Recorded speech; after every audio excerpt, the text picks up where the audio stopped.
V zdravom tele zdravý duch a v novom roku nový skús. Toto známe príslovie sme si dovolili jemne upraviť, veď kedy je najvhodnejší čas na nové dobrodružstvá, keď nie s príchodom nového roku.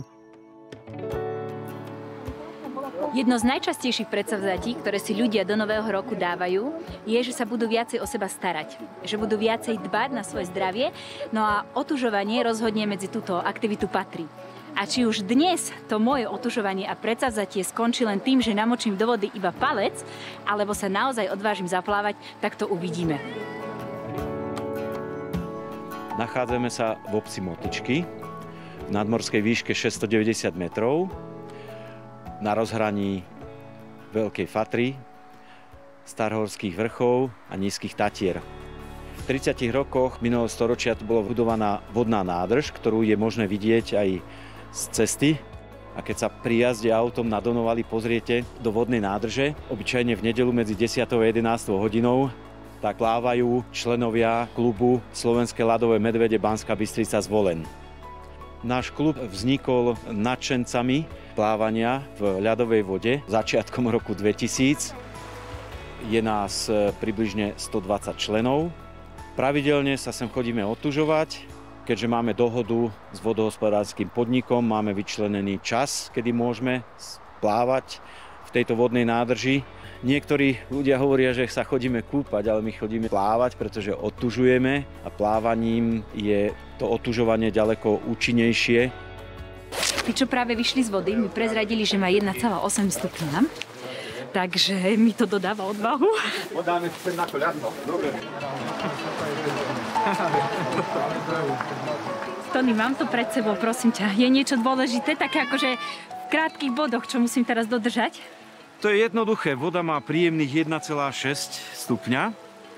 Čiže keď vôjdeš do vody, tak čo je dôležité? Dýchať. Nezlaknúť sa toho chladu a prekonať ten prvotný chlad. Keby si chodila pravidelne plávať, tak určite zistíš, že ten chlad je príjemný, má svoje čaro. Otužovanie je dnes modným športom, dá sa povedať modnou aktivitou a mnoho ľudí od toho očakáva odolnosť, zvýšenie svojej odolnosti voči infekciám, iným chorobám. S čím možno súhlasiť, ale samozrejme má to svoje úskalie z pohľadu lekára. Vo všeobecnosti môžeme povedať, že otužovanie má rôzne formy, takže plávanie v studenej vode je len jedna z foriem otužovania. Bežné otužovanie je chôdza. Otužovanie môže byť cvičenie napríklad na balkóne, ale aj iné outdoorové aktivity.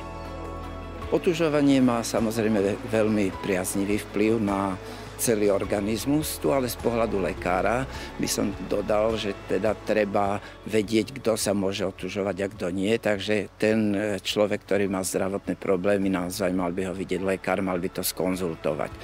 Možno taká prvá zásada je postupnosť. To značí najlepšie chodiť plávať od leta, pokračovať, iné formy, sprchy studenou vodou a podobne. Druhá podmienka je pravidelnosť. Ľudia, mnohí sa nadchnú, niečo robia s vysokým nasadením a skončia. Ďalšia je vytrvalosť. To už z toho vyplýva, takže z pohľadu lekára ja by som čakal prínosy pre zdravie tak v horizonte 3 rokov, povedzme. Kázali cvičiť? Aby som sa trošku zariela.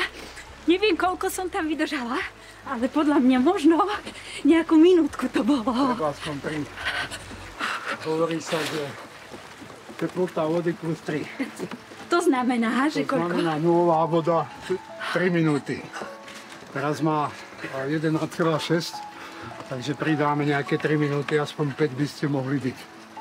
Ale už účinok otužovania je po 3 minútach. A teraz začneš tak pociťovať také jemné, teplé mravné venčenie. To je dobré. To je dobré, to je ono. Tak to má byť. A to je práve ten výborný pocit z tej ľadovej vody, keď vyjdeš von.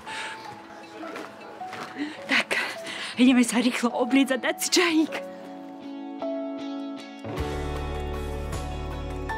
Tak ja už som zababušená a už sa mi začínajú trochu aj vyplavovať endorfíny. A bolo to skvelé, Podľa mňa je veľmi dôležité nachystať sa najmä psychicky na to a v hlave si povedať, že to dokážem a potom sa to dá zvládnuť.